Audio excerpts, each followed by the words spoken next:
A tune-up? Yo, you gotta be kidding me. What kind of champion is this? Peace, this is Wise for Wise Words Media. You gotta be kidding me. Canelo Alvarez is on the record stating that he will return in May 2023 and he will take on a tune-up fight. And after this tune-up, then he will take on Dimitri Bivol in September for the rematch. I'll tell you, man, I made a video about this guy, Canelo Alvarez, exposing him for being the biggest hype job in the history of boxing. This is a guy that false media took just to promote boxing and to bring in the heavy hitters, the big cash spenders to Vegas 2 nights a year to spend money and for boxing revenue to continue to soar after Floyd Mayweather. That's all he was. This guy's career has been carefully guided, and after this Dimitri Bivol fight, that's the worst thing that has ever happened to him. Worse than losing to Mayweather. Losing to Mayweather has been actually a blessing to him, because just off the mere fact that he was next in line and he actually got in the ring with Floyd Mayweather, that helped propel his career. However, what has he done? Who has he beaten since then? He has not beaten anybody that is either undefeated in their prime convincingly without any controversy. He has not. The 5 biggest fights of his life have all been either lost by him being defeated or him winning by controversy. The 5 biggest fights: Mayweather, a loss. Lara, controversial win. The 2 Golovkin fights, controversial wins. And now the Dimitri Bivol fight, he lost. The 5 biggest fights of his career when he fought somebody that was actually in their prime. So here he is, going back to the cherry field, picking out another cherry, talking about a tune-up fight.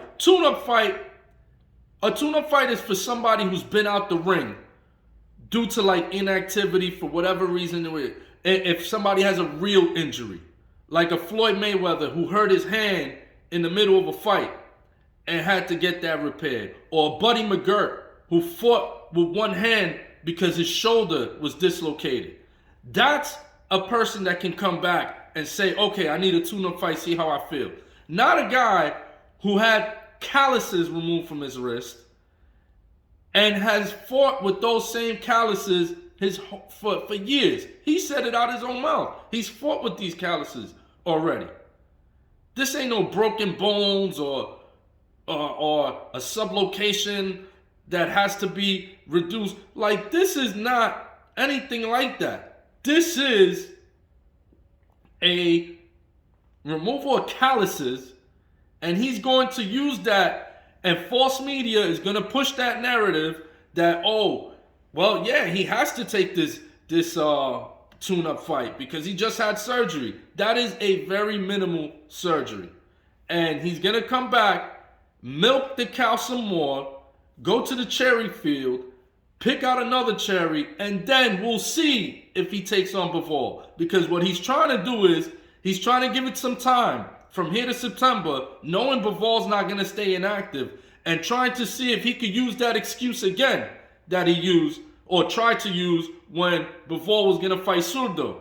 When he said, oh, well, if Bivol loses, then I'm not fighting him because he lost and there's no value in that fight anymore.